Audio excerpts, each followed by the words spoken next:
بسم اللہ الرحمن الرحیم۔ السلام علیکم ناظرین، دنیا کی تاریخ میں بہت سے ایسے بادشاہ اور فرعون گزرے ہیں جن کو ان کی بادشاہت اور دولت کے نشے نے انہیں مغرور بنا دیا اور وہ تکبر میں آ کر خدائی کا دعویٰ کر بیٹھے۔ یہ بدبخت لوگ اپنی بے شمار طاقت اور دولت کے نشے میں مست ہو کر اللہ تبارک و تعالیٰ کی وحدانیت کو للکارنے لگے اور معاذ اللہ خدائی کا دعویٰ کر بیٹھے۔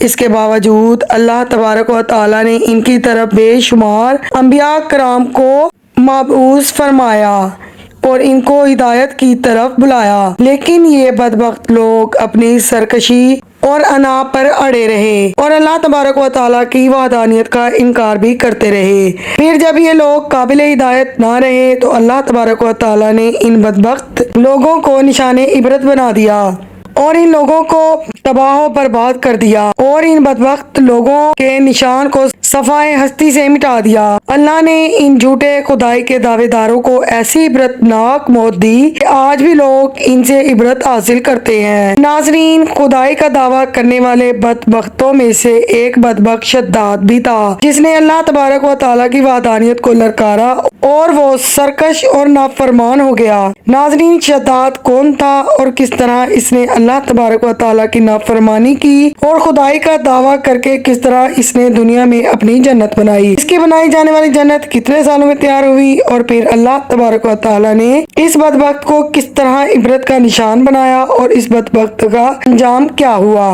پھر کس طرح ملک الموت علیہ السلام نے دردناک طریقے سے اس کی روح قبض کی۔ ناظرین، ان تمام تر سوالات کے جوابات آج ہم آپ کو قرآن و حدیث کی روشنی میں بتائیں گے، لہٰذا ویڈیو کو اینڈ تک لازمی دیکھیے۔ ویڈیو کو لائک کر کے میرے چینل کو سبسکرائب بھی کر دیجئے۔ ناظرین، شداد اس قوم کی نسل میں سے تھا جو دنیا کی سب سے طاقتور قوم تھی، جس کو قوم عاد کہا جاتا ہے۔ اس قوم کے بارے میں اللہ تبارک و تعالیٰ قرآن پاک میں ارشاد فرماتا ہے کہ ان کے جیسی قوم نہ اللہ تبارک و تعالیٰ نے ان سے پہلے پیدا کی اور نہ ہی اس کے بعد کسی قوم کو پیدا کیا۔ قوم عاد احقاف کے اندر آباد تھی۔ احقاف ایسی جگہ تھی جہاں ریت کے بہت ہی بلند و بالا ٹیلے تھے اور احقاف کا یہ علاقہ یمن اور عمان کے درمیان بکھرا ہوا تھا۔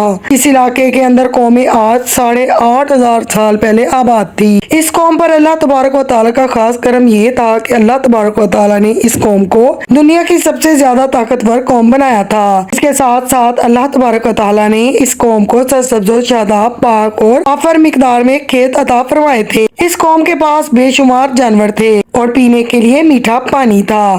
اس کے علاوہ بھی اللہ تبارک و تعالیٰ نے اس قوم کو بے شمار نعمتوں سے نوازا تھا، چنانچہ اس قدر مال و دولت اور نعمتوں کی فراوانی کی وجہ سے یہ قوم بھٹک گئی اور اللہ تبارک و تعالیٰ کی نافرمان قوم ہو گئی اور یہ باغی ہو گئے۔ ان کی ہدایت کے لیے اللہ تبارک و تعالیٰ نے حضرت ہود علیہ السلام کو ان کی طرف مبعوث فرمایا۔ حضرت ہود علیہ السلام اس قوم کو حکم خداوندی سے تبلیغ کرنے لگے اور اللہ تبارک و تعالیٰ کی وحدانیت کی طرف بلانے لگے، لیکن یہ قوم کفر و شرک سے باز نہ آئی اور حضرت ہود علیہ السلام کا مذاق اڑانے لگی۔ شداد جو کہ اسی قوم میں سے تھا، وہ اس قوم کا بادشاہ تھا۔ روایات میں آتا ہے کہ یہ دو بھائی تھے، بڑے بھائی کا نام شدید تھا جبکہ چھوٹے بھائی کا نام شداد تھا۔ بڑا بھائی جو کہ فوت ہو گیا تو اس کے بعد شداد نے حکومت سنبھال لی اور اس کے بعد دنیا کی سب سے طاقتور قوم عاد کا بادشاہ بن گیا۔ ناظرین، شداد ایک وسیع و عریض سلطنت کا بادشاہ تھا۔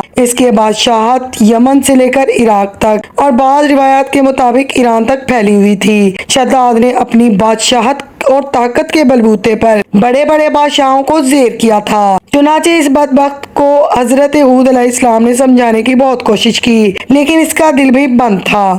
چنانچہ حضرت ہود علیہ السلام نے شداد کو اللہ کی طرف بلایا اور خدا کی عبادت کرنے کا حکم دیا، تو اس وقت شداد اور حضرت ہود علیہ السلام کے درمیان ایک زبردست مکالمہ ہوا، جس کے نتیجے میں شداد نے حضرت ہود علیہ السلام سے پوچھا کہ اگر میں اللہ پر ایمان لاؤں تو بتا مجھے کیا حاصل ہوگا؟ تو اس وقت حضرت ہود علیہ السلام نے شداد سے کہا کہ تم اگر خدا کی بندگی کرو تو تم پر جنت حلال ہو جائے گی۔ شداد حضرت ہود علیہ السلام سے پوچھنے لگا کہ یہ جنت کیا ہے؟ تو حضرت ہود علیہ السلام نے شداد کو جنت کی نعمتوں کے بارے میں بتایا اور جنت کا نقشہ بتایا۔ حضرت ہود علیہ السلام کی باتیں سن کر شداد نے مذاق اڑایا اور کہنے لگا یہ کون سی بڑی بات ہے، ایسی جنت تو میں بھی تیار کر سکتا ہوں۔ حضرت ہود علیہ السلام نے شداد کو کفر و شرک سے روکا لیکن یہ بدبخت باز نہ آیا، چنانچہ اس نے اپنے علاقے کے بڑے بڑے کاریگروں کو بلا لیا اور احقاف میں ارم کے مقام پر جنت بنوانے کا کام شروع کر دیا۔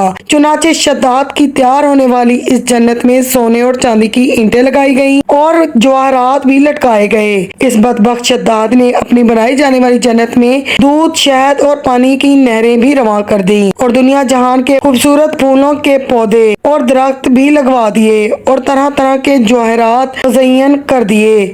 قوم عاد جو کہ پہلے ہی بلند و بالا پہاڑوں کو تراش کر محلات اور عمارات بنانے میں ماہر تھی اور شداد کی سلطنت میں تو یہ فن عروج پر تھا، چنانچہ ریت کے ان ٹیلوں پر بہت بڑے بڑے ستون کھڑے کر دیے گئے اور ان ستونوں پر بڑی بڑی سونے اور چاندی کی عمارتیں کھڑی کر دی گئی۔ شداد نے یہ فیصلہ کیا تھا کہ جب تک اس کی بنائی جانے والی جنت مکمل تیار نہ ہوگی اس وقت تک وہ اس کے اندر قدم نہ رکھے گا۔ چنانچہ شداد کے حکم کے مطابق جنت تیار ہونے لگی اور شداد اپنے محل کے اندر بے صبری کے ساتھ کام مکمل ہونے کا انتظار کرنے لگا۔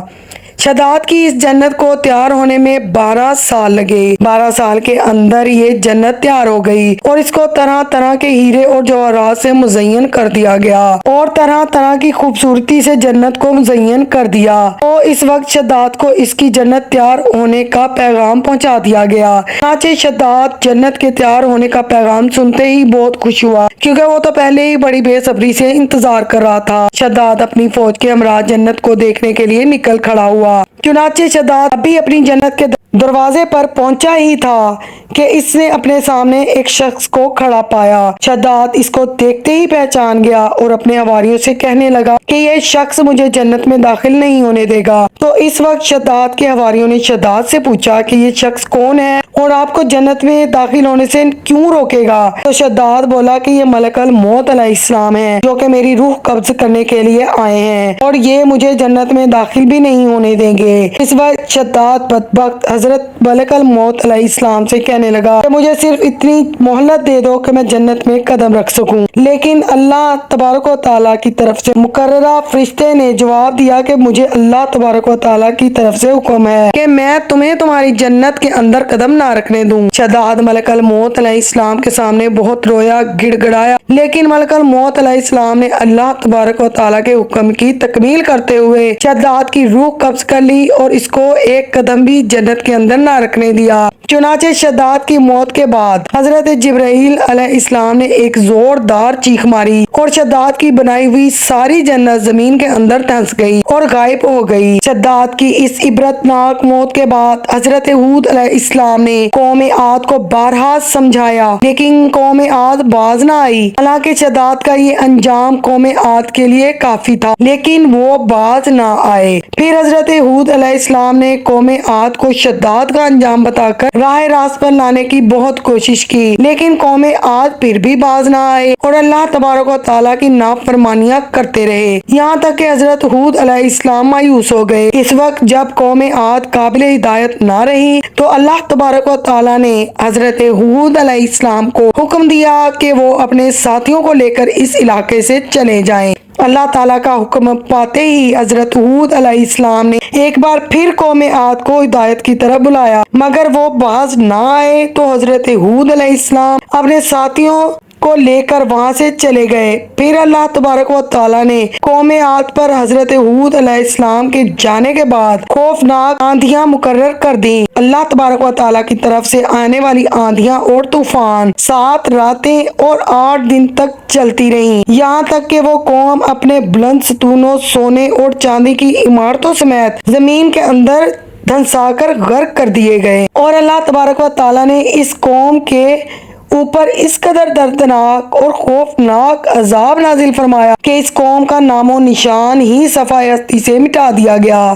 جس وادی کے اندر بڑے بڑے بلند و بالا محلات تھے، وہ تمام کی تمام وادی ریت کے ذرات کے اندر تبدیل ہو گئی۔ قوم عاد کو اللہ تبارک و تعالیٰ نے اس طرح غرق کیا کہ وہاں ریت کے ٹیلوں کے سوا کچھ بھی نہ بچا۔ ناظرین، اللہ تعالیٰ نے شداد اور اس کی قوم کو عبرت کا نشان بنا دیا۔ اللہ تعالیٰ سے دعا ہے کہ اللہ پاک ہمیں اپنے نبی حضرت محمد صلی اللہ علیہ وآلہ وسلم کے بتائے ہوئے راستے پر چلنے کی توفیق عطا فرمائے۔ اللہ پاک سے دعا ہے کہ ہمیں اپنے حضور عاجزی اور انکساری کی زندگی گزارنے کی توفیق عطا فرمائے اور ہماری غلطیوں اور کوتاہیوں کو درگزر فرمائے۔ آمین۔